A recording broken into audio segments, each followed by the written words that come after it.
So ஜென்ரலாகவே கார்த்திக் சாரை வந்து பார்க்கும்போது முதல்ல இருந்த பார்வையும் இப்போ இருக்கிறது வேறையா இருக்குது. நீங்கள் சொல்லுங்கள் உங்களுடைய எக்ஸ்பீரியன்ஸ் வச்சு கார்த்திக் சார் எப்படி? அல்ல அவர் இதை விட அவர் சொன்னதெல்லாம் ரொம்ப கம்மி. ஓகே. அதை விடலாம் பயங்கரமான ஒரு கார்த்திகெல்லாம் நாங்கள் பார்த்துருக்கோம். ஓகே. ஸோ அதனால் வந்து அவர் அந்த காலத்தில் அப்படி இருந்தார்.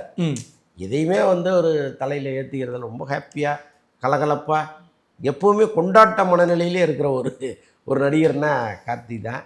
ஒன்றும் இல்லை, இப்போ நம்ம சில ஃபங்க்ஷன்லாம் போவோம்ல, இப்போ கார்த்திக் கலந்துக்கிறாரு அப்படின்னா அன்னைக்கு லைம்லைட்டில் இருக்கிற மொத்த நடிகைகளும் அவரை சுற்றி தான் உட்காந்துருப்பாங்க. ஓகே. கல்லன்னு சிரிச்சுக்கிட்டு ஒரே கொண்டாட்டமாக இருக்கும். ஸ்டேஜில் ஒரு ஓரமாக மைக்கை பிடிச்சி ஒருத்தர் பேசிகிட்டு இருப்பார், பின்னாடி வந்து இந்த கல்யாண வீட்டிலலாம் கும்பலாக உட்காந்து பேசுவாங்க பாருங்கள். அந்த மாதிரி கார்த்திகை நடுவில் உட்கார வச்சுட்டு சுற்றி ஒரு 10 பேர் உட்காந்து அரட்டை அடிச்சுட்டு இருப்பாங்க.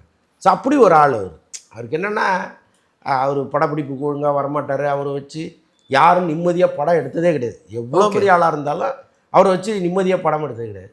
சுந்தர்சி மாதிரி கொஞ்சம் பேர் அவர் பாணியிலேயே போய் அவருக்கு என்னெல்லாம் பிடிக்குமோ அதெல்லாம் செஞ்சு கொடுத்து ஸோ அப்படி படம் பண்ணவங்க.